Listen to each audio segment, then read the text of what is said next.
Les entretiens des patriotes, bonjour à tous. Pacte sur la migration voté. C'est l'attaque de Bordeaux qui en parle le mieux. Avant de répondre à cette question et traiter de nombreux sujets d'actualité, vous connaissez la coutume sur cette chaîne, je commence toujours mon entretien par remercier ceux qui m'ont permis de le faire, car ils m'ont financé à l'aide des merci rémunérateurs. Et aujourd'hui sont à l'honneur des fidèles parmi les fidèles, Ambroche, France, Rambard, Josette Piedfort, Delahaye, Carode, Ringo, Kili, Watt, AH Bretagne, Yvan Guérin, Raymond, Aïda Lyrique, AX, LDD et Philippe Bohen. Merci à eux du fond du cœur. Puis je tenais à vous remercier. Oui, il faut aider la réinformation et vous savez comment faire. Le petit pouce levé, la diffusion sur d'autres réseaux sociaux et écrire de gentils messages. Merci à tous. Oui, triste nouvelle, le pacte sur la migration a bien été voté. Le règlement instaurant la répartition obligatoire des migrants sous peine d'une amende de 20 000 € infligée aux États a été adopté par le Parlement européen. C'est une atteinte grave à notre souveraineté et une aggravation à venir de la submersion migratoire. Et quand je relis les papiers d'il y a 24 heures, on nous explique que ce texte ne passerait pas, ou alors qu'avec quelques voix. Lorsqu'on regarde le résultat du vote, il a été largement adopté. Les eurodéputés ont trahi la confiance de leur peuple, parce qu'il y a peu de peuples européens qui se reconnaissent dans ce pacte sur la migration. Lorsqu'on consulte par exemple les lecteurs du Figaro, proche pourtant de la majorité présidentielle, eh bien c'est non. Pensez-vous que le pacte Asile et Migration va permettre de mieux contrôler l'immigration irrégulière dans l'Union européenne? Non, à plus de 86%. Car, comme nous le dit Laurence Ferrari, qui peut croire une chose pareille ? Bonsoir à tous et bonsoir à toutes. Bienvenue dans Punchline. Ce soir sur CNews et sur Europe 1, un texte de plus, un texte pour rien. Qui peut croire que le pacte Asile et Immigration qui vient d'être voté aujourd'hui au Parlement européen va changer quoi que ce soit à l'arrivée de migrants sur nos côtes, et cela au péril de leur vie et pour le plus grand bénéfice des infâmes filières de passeurs qui prospèrent sur leur misère absolue. Qui peut croire que les procédures de filtrage aux frontières prévues dans ce texte vont être opérantes demain, alors que nous sommes incapables aujourd'hui, et ça depuis des années, de contrôler ne serait-ce que nos propres frontières françaises? Qui va procéder à ces contrôles? Qui va construire les fameux centres de rétention prévus le temps d'examiner les demandes d'asile? Qui peut croire surtout que les mouvements irrépressibles de migration des pays les plus pauvres en direction des pays les plus riches et les plus généreux vont s'arrêter d'un coup de baguette magique, tant le message envoyé par l'Union européenne est ambigu? Fermeté brandie d'une main, mais de l'autre, accueil et répartition des migrants dans tous nos pays grâce à un mécanisme de solidarité avec des amendes à la clé pour les pays récalcitrants. Lampedusa, dans 2 ans, c'est fini grâce à ce texte, disait sur nos antennes Valérie Hayé, tête de liste macroniste aux élections européennes. Nous serons alors en 2026. En 2019, Emmanuel Macron promettait d'exécuter 100% des OQTF. Nous en sommes à peine à 7%. Les promesses n'engagent que ceux qui les croient. Et il n'y a qu'une seule solution, et nous la connaissons, ce sont les Suisses qui nous ont montré le chemin. Il faut sortir de la CEDH. Et oui, c'est l'Europe qui a créé ce chaos migratoire, avec d'un côté la fin des frontières nationales, Schengen, la perte de notre souveraineté en la matière, et de l'autre la CEDH qui oblige les États à conserver les clandestins. Donc, il faut faire comme les Suisses, une frontière et quitter la CEDH. Et lorsque l'on regarde dans le détail ce pacte, eh bien on constate, comme la loi qui avait été votée par Macron en décembre, c'est un accueil plus efficace des migrants. La preuve. Les députés approuvent le nouveau pacte sur la migration et l'asile. Des demandes d'asile traitées plus rapidement, y compris aux frontières de l'Union européenne, et des retours plus efficaces. Ce premier article est d'une duplicité totale parce que ce qu'ils font, c'est des demandes d'asile traitées plus rapidement. Eh bien, c'est de rendre plus efficace l'entrée des migrants dans l'Union européenne. Ils vont créer des appels d'air. Et lorsqu'ils affirment des retours plus efficaces, comme l'a dit Laurence Ferrari, personne n'y croit. Il faudrait des centres de détention. Et puis ce filtrage, les migrants peuvent l'éviter. Et surtout, les migrants vont recevoir une aide juridique. Ils vont être sous la protection de la CEDH. Oui, une véritable usine à faire entrer des migrants, comme Emmanuel Macron avec sa loi de décembre. Mais le pire, vous le savez, c'est la liberté pour les États, j'aime bien la liberté, pour les États membres de choisir entre assumer la responsabilité des demandeurs d'asile, autrement dit les accueillir, ou apporter des contributions financières, payer 20 000 € si on ne veut pas de migrants, ou fournir un soutien opérationnel. Dans la réalité, c'est un peu cette affiche du Rassemblement national, non à la répartition des migrants dans les campagnes. Mais qui sont les eurodéputés qui ont voté pour ce texte scélérat ? Eh bien, sans surprise, Valérie Hayé, qui a même défendu sur les plateaux de télévision le texte de Pustulat. Macroniste, Pustulat, ce sont des complices, rien d'étonnant. François-Xavier Bellamy, LR, le juge mauvais, mais son groupe au Parlement européen, le PPE, a soutenu le texte. Terrible donc complicité chez les LR. Quant à Manon Aubry, la France Insoumise, certains écologistes, voire des socialistes comme Glu-Glu, même si le groupe socialiste à l'Assemblée nationale a voté pour le texte, certains socialistes donc français comme Glu-Glu, eh bien, ils étaient contre. Oui, alléluia, non. Ils trouvent ce texte trop liberticide et trop répressif. Et à quand l'application de ce texte ? Eh bien, si on en croit le calendrier législatif, il faudrait attendre 2026. Mais il faut auparavant qu'il soit adopté par le Parlement français. Alors peut-être que certains députés français vont s'opposer à la mise en place donc de ce pacte sur les migrations. Et à peine les députés européens avaient-ils fini de voter que nous avons une illustration des malheurs de la France. Un attentat à Bordeaux, une attaque au couteau. L'agresseur aurait reproché à ce groupe de personnes d'origine nord-africaine de boire un coup. Les choses se seraient envenimées avant que l'agresseur ne sorte son couteau. Ce dernier a ensuite poursuivi son parcours en bord de Garonne. Appelés au secours, les policiers ont dû faire usage de leurs pistolets mitrailleurs pour neutraliser l'assaillant. Ces premiers éléments sont confirmés par les journalistes du Figaro, mais selon des éléments préliminaires, l'assaillant aurait reproché à ses victimes, de nationalité algérienne, leur consommation d'alcool alors qu'il était célébré ce 10 avril l'Aïd el-Fitr, fête musulmane, honorant la fin du jeûne du Ramadan. Sur l'une des nombreuses vidéos publiées sur les réseaux sociaux, l'on peut voir le suspect principal se pencher vers le bas, comme pour donner des coups de couteau à un individu au sol, et on entend « Arrête, arrête, arrête ». Selon les premiers témoignages, l'assaillant était certes habillé d'une djellaba, c'est ce que l'on aperçoit sur les images vidéo, mais il se serait coiffé d'un turban quelques instants avant de passer à l'attaque.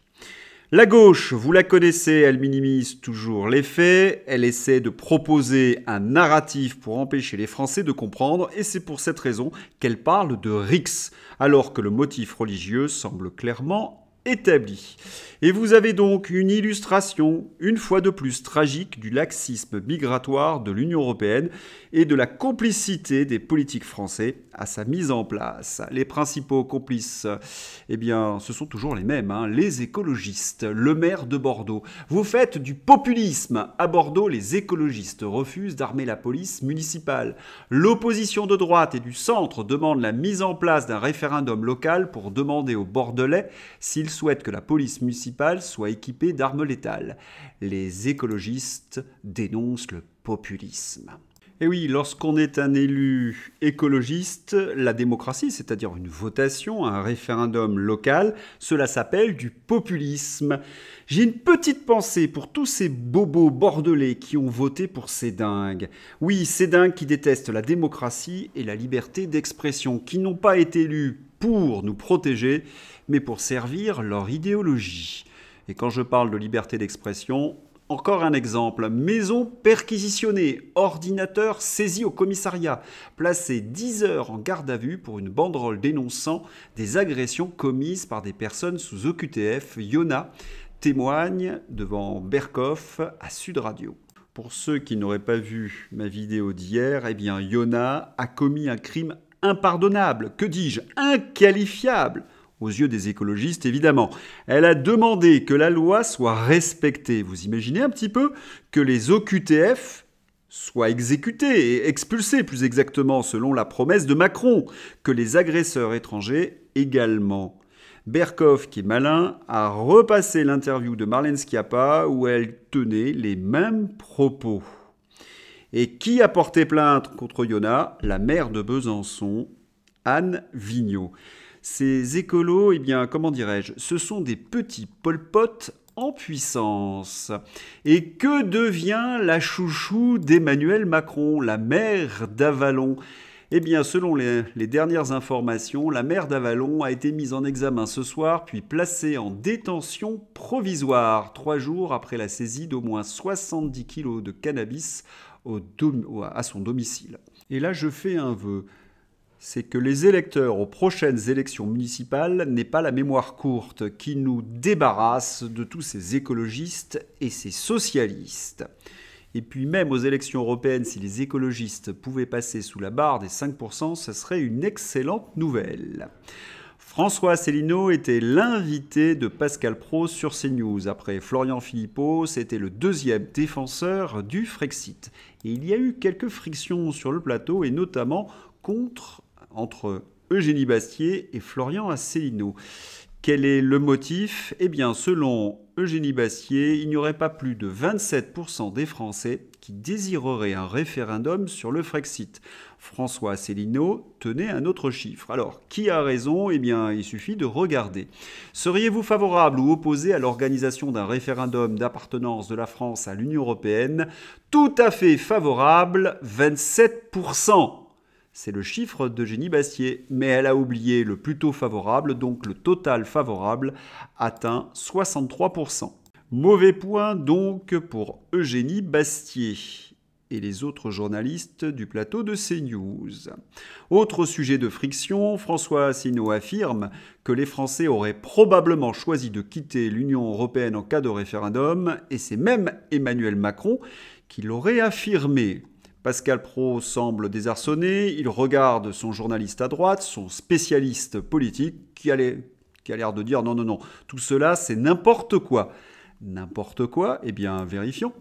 Macron admet que les Français auraient probablement choisi de quitter l'Union européenne en cas de référendum. La vidéo est très célèbre. Comment se fait-il que sur le plateau de CNews, on ait pu l'oublier? Ce qu'il y a de très désagréable, et on avait vu la même chose avec Florian Philippot, c'est qu'il y a certains éléments de langage qui sont placés par moments, comme le mot complotiste. On sait que complotiste a un objectif: décrédibiliser la personne qui est en train de parler. Ce ne sont pas véritablement de belles méthodes. On espère, en tous les cas, que Florian Philippot ou François Asselineau continueront de passer sur les plateaux de télévision et que surtout ils ne s'agresseront pas, parce que lorsque l'un dit quelque chose, cela fait évidemment monter l'autre liste.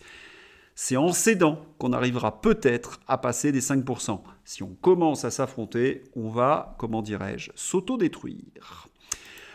Florian Philippot, semaine catastrophique pour Pustula. La Commission européenne en perdition totale, noyée dans les scandales mêlant mafia, favoritisme et corruption. La Commission en zone de grande turbulence depuis qu'il a été découvert la nomination hors de toute règle d'un copain de Pustula à un poste extrêmement bien rémunéré. Et puis, c'est la multiplication des fraudes dans le plan de relance Union européenne Covid. 600 millions d'euros de fraudes découverts en Italie. Et la Cour des comptes de l'Union européenne annonce d'autres scandales à venir. C'est la France qui paie, ce sont les Français qui paient.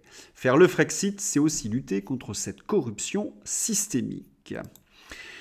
Il faudra en effet que Pustula et ses petits copains rendent des comptes. L'affaire Dupont-Aignan-Rudi Reichstadt, cela commence à s'enflammer. Brigitte Liso, Monsieur Dupont-Aignan, vos propos haineux et calomnieux à l'égard de Rudi Reichstadt et de Conspiration Watch sont inacceptables. Ces méthodes d'intimidation abjecte sont tout ce que nous combattons. Total soutien aux journalistes visés qui font un travail d'utilité publique. Reporters sans frontières. Reporters sans frontières condamne la campagne de cyberharcèlement et de menaces contre les journalistes de Conspiration Watch à la suite des propos infondés de Dupont-Aignan. Nous exhortons le député français à appeler à l'arrêt d'un déferlement de haine en ligne dangereux. Tweet très intéressant parce que Brigitte Lizaud est députée de la Macronie, Reporters sans frontières, j'en parlerai dans un instant. Ce sont les complices d'Emmanuel Macron et ils volent au secours de Rudi Reichstadt qui est dans une situation bien compliquée. Mais lorsqu'on regarde dans le détail ces tweets, il n'y a pas d'argument, il n'y a que des grands mots haineux, calomnieux, intimidation abjecte. Mais attendez, il y a des faits. Comment se fait-il que vous défendez quelqu'un qui a été pris, comment dirais-je, les deux doigts dans la confiture? Regardons ce tweet également de Conspiracy Watch. Récapitulons. Conspiracy Watch lutte contre le complotisme. On a envie de rire, ce terme est utilisé pour décrédibiliser les adversaires d'Emmanuel Macron. En retour, Conspiracy Watch est diffamé par des conspis. C'est-à-dire que lorsque vous êtes factuel, pour Conspiracy Watch, vous êtes conspirateur. Un élu reprend ses mensonges, qui sont pourtant factuels, à son compte pour faire parler de lui et intimider Conspiracy Watch. Reporters sans frontières soutient Conspiracy Watch, bien sûr, c'est la même engeance. Un militant d'extrême droite explique qu'en fait, Reporters sans frontières, c'est la CIA.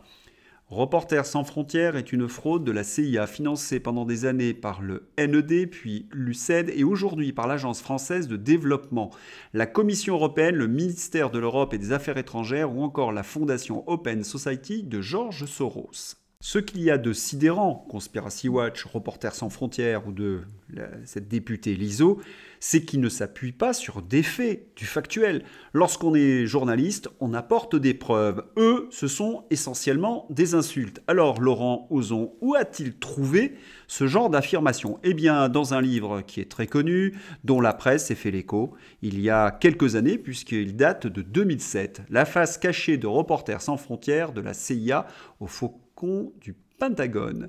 Voici détaillées dans ces pages les fréquentations douteuses, les financements honteux, les hargnes sélectives, les indulgences infondées, les tentatives de dissimulation, les manipulations des chiffres, les mensonges réitérés de Reporters sans frontières. Pensez que c'est Robert Ménard qui dirigeait Reporters sans frontières, le tout au service d'une cause sans rapport avec les objectifs affichés.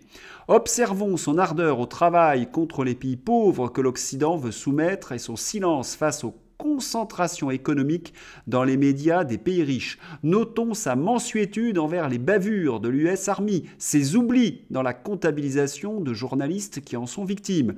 Ce livre dévoile les paravents de la CIA qui alimente Reporters sans frontières en dollars, le Center for Free Cuba et la National Underground for Democracy via, évidemment, United States Agency for International Development.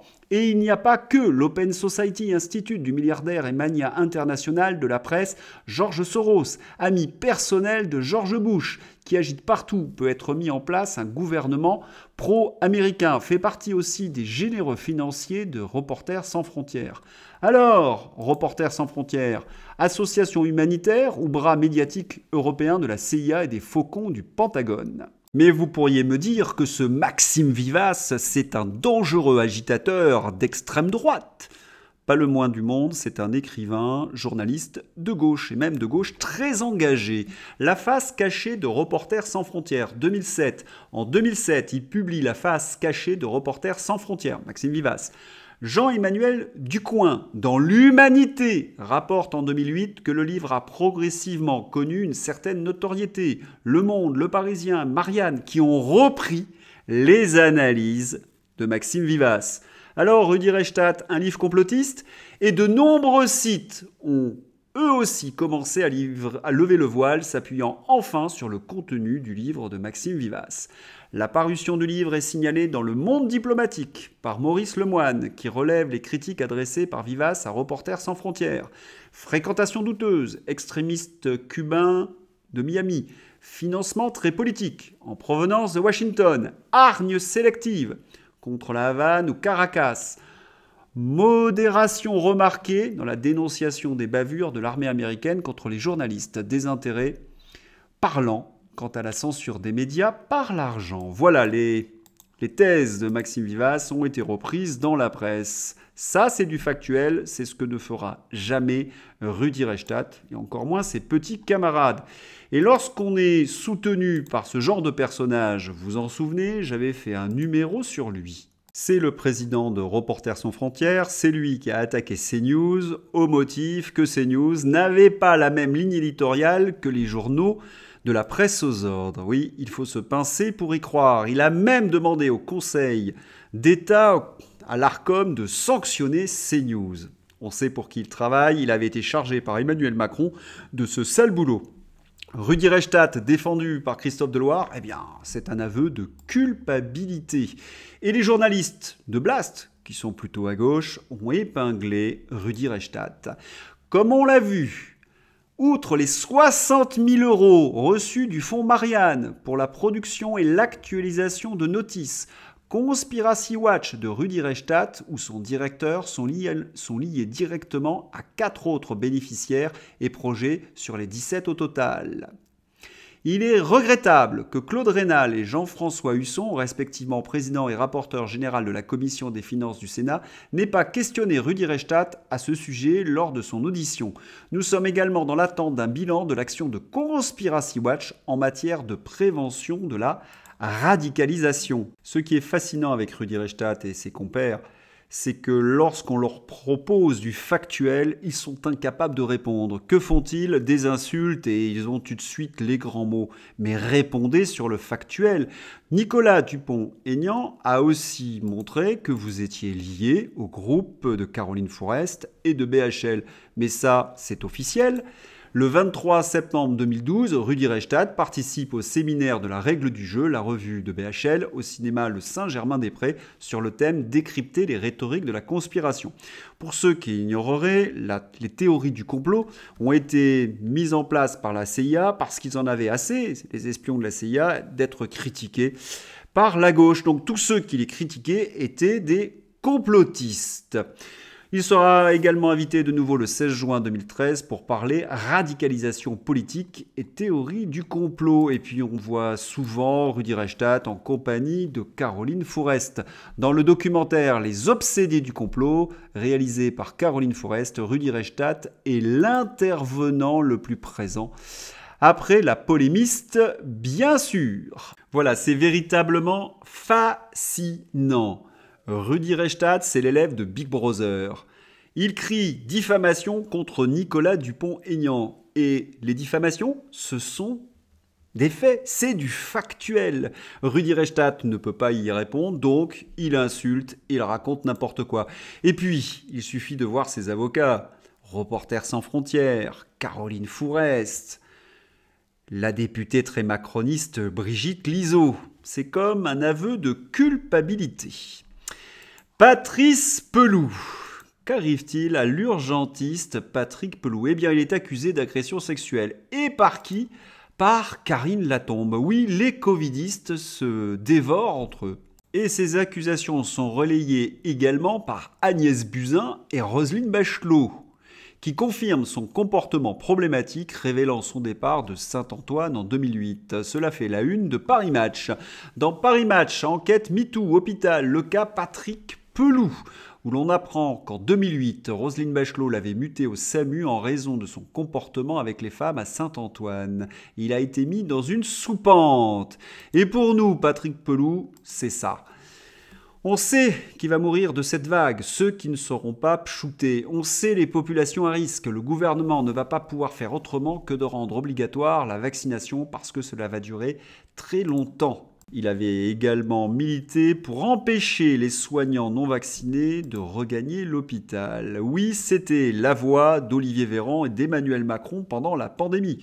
Il était le chef syndical des urgentistes. Et que se passe-t-il? Eh bien, Patrick Pelloux retourne à la niche du Parti socialiste. Il commence à être critique vis-à-vis d'Emmanuel Macron. Mais n'oubliez jamais, Emmanuel Macron choisit ses sbires chez des gens qui ont quelques soucis avec la justice. Il redresse la tête, sur le museau. En même temps, je ne vais pas plaindre Patrick Pelou. Allez, on va se quitter avec un peu de fantaisie avec notre ami Hude de la Putassière. Son nom, c'est tout un programme. Bravo à lui pour ce site parodique. Les amis, je viens de télécharger la formation en ligne de Rudy. Du lourd, j'ai opté pour la formule premium à 500 €. J'ai fini de lire les 7 pages et maintenant je regarde le tuto Windows Movie Baker de Rudy afin de réaliser un conspizap de folie. Les complots en PLS, formation complotologie Rudy Reichstadt, programme, apprendre à régurgiter le narratif d'État, débattre sans contradicteur, débunker un livre sans le lire. Et je crois que la préface dans la formation de complotologie est de Julien Bredd. Allez, Jeux Olympiques, vous savez que Aya Nakamura doit chanter pour l'ouverture. Eh bien, je propose dans mes entretiens qu'on remplace Nakamura par Sarah Jeanne Ifra. Mon malaise à moi. Écoutez absolument cette chanson, je pense qu'elle vous plaira et il faut absolument voter pour que Sarah Jeanne Ifra soit l'ouverture des Jeux Olympiques. Ne ratez pas cette chanson, vous cliquez sur l'onglet description, vous avez tout le menu et vous retrouverez le lien. Oui, à écouter de toute urgence. J'espère que vous avez apprécié ce journal. Je vous souhaite une excellente journée. À bientôt. Au revoir.